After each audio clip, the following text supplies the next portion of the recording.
Hey everyone, so today we've got a nice treat for everyone. This is a coconut flour and milk powder bao bun. So we're going to start by melting just a little bit of butter. I'd say this is about 4 or 5 grams of butter. I'm going to melt it and I'll be right back. Okay, so like I said, this is a really simple mug cake recipe. So I've got 3 ingredients.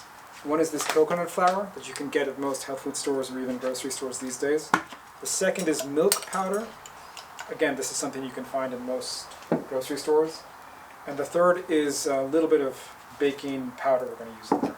Not bicarbonate of soda, not baking soda, but this is baking powder. So I'm just going to put, to be honest, I really eyeball this stuff. So you got to sort of use your judgment. About a heaping spoon of milk powder. Another heaping spoon of coconut powder, or coconut flour, whatever this is called. And just a little, I'd say, 1/4 of a teaspoon. So I usually use the back of a teaspoon to measure. Maybe this much of baking powder. Give it a good mix. If you wanted, you could add a bit. If you're making something sweet, you could add your sugar replacement. So we use glycine in this house. You could use other things too. But what you're looking for at this stage is something that looks like a sort of crumbly dough. It doesn't look like a proper dough. It looks like crumbs. Okay. I'll see if I can capture it on the camera. Sort of crumbly, right? This is based on mug cake recipes that I've seen over the year. Shout out to a YouTube channel that, I don't think they make videos anymore, but they were called Keto Connect. They really taught me how to make a mug cake 7 or 8 years ago. Okay, so to this powder, we're just going to add 1 egg, and then we're going to stir it up, and you'll see that it turns into a dough. Sorry, I'm also going to add a little bit of salt. Okay, so 1 egg cracked in here. You can see the egg is still whole there.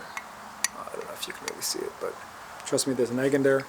Give it a bit of a whisk, or a whisk with a fork. Turn it into something that looks like a batter.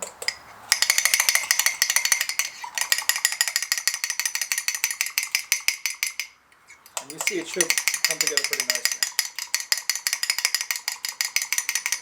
Now, I don't like to make this with pure coconut because it just turns out too grainy.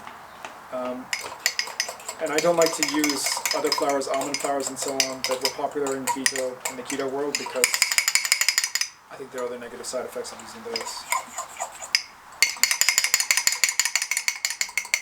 So you see, when you have something that looks kind of like a batter, like this, you're pretty much done. So what we're going to do now, we're going to fill it. This is a really simple filling, so I have some leftover lamb roast and some mustard. So I'm basically just using the mustard as a sauce. You could do whatever. You could make it with a bit of just whatever stir fry you have lying around. Doesn't really matter too much. And of course, if you overfill this, if you overstuff it with meat, it's not going to turn out too great. So usually I find that the ratio, like if you have a choice, you can add more meat and the bao won't really rise properly. Or what I would probably do is just have some extra meat on the side. Okay? About a spoonful of this mixture, just right in the center. You want to try and put it in a way that the dough is going to rise up around it. You can push it down a little if you like to. Okay, so microwaves vary, but this is going to be about a minute in my microwave. If you don't like to use microwaves, you could also do this in an oven. But if I were to do it in an oven, I might use cupcake tins, or I might make a bigger batch, make sort of like a pizza size family sharing option in the oven. Using the oven for this much seems like a waste of energy. I'll show you what it looks like in a second. So this is after, it actually took 1 minute and 15. And you can see that the dough has risen up, the cake has risen up, whatever you want to call it, the bun has risen up, so that you can't really see the meat. There's a couple of little holes there that let you see that there's lamb underneath. But it's looking pretty good. I'm pretty happy with this. So I'm just going to turn it over onto a cutting board.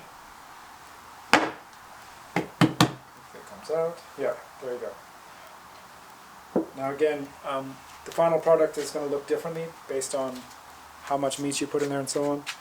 But I'm pretty happy with this. And I tasted it yesterday. It turned out really good. It's a bit hot, so I would let it cool for maybe another minute or two. But it's going to be a super tasty lunch. Enjoy!